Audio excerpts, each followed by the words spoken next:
Les contes fantastiques de la terre des Thibaudeau, une présentation du parc de la rivière Gentilly. Par une chaude nuit d'été, le jeune Homer Thibaudeau se réveilla. Il regarda par la fenêtre, la lune était pleine. Homer sortit sur la galerie et écoutait couler la rivière Gentilly. Soudain, une ombre sembla passer. Allant au loin, hardi, fougueux, dans la vigueur du jeune âge, Homer la suivit. Aussitôt qu'il mit pieds nus sur le sol, il se mit à entendre au loin un chant lyrique. C'était une chanson rythmée, grave et triste. C'était un chant des premiers peuples. Petit garçon, Homer, curieux, appelé, suivit le rythme. Il parcourut la forêt jusqu'à se rendre à un vieil homme assis sur une souche, chantant devant le firmament. Homer se laissa emporter par le chant et joignit sa voix à celle de l'Amérindien. Ils chantèrent ainsi pendant des heures. Le vieil homme contemplait la lune, les yeux pleins d'eau.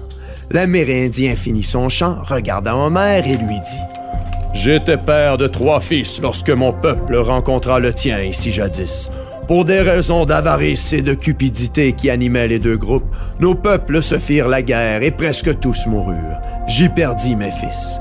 Depuis ce jour lointain, je pleure leur mort. Je chante ici chaque année, à cette même pleine lune d'été, en espérant la délivrance de ma douleur. Avoir chanté avec toi, jeune homme blanc, m'a réconcilié.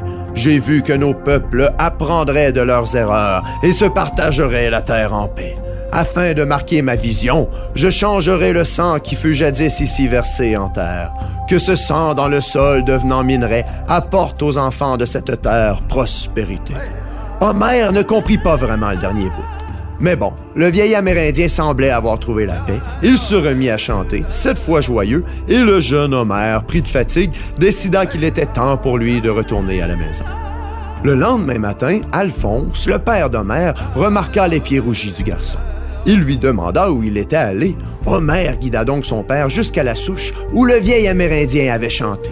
Alphonse y trouva un gisement d'ocre, un pigment en vogue pour une couleur de peinture, et les Thibaudeau y établirent une mine qu'ils exploitèrent durant de nombreuses années, ce qui apporta prospérité à la famille Thibaudeau.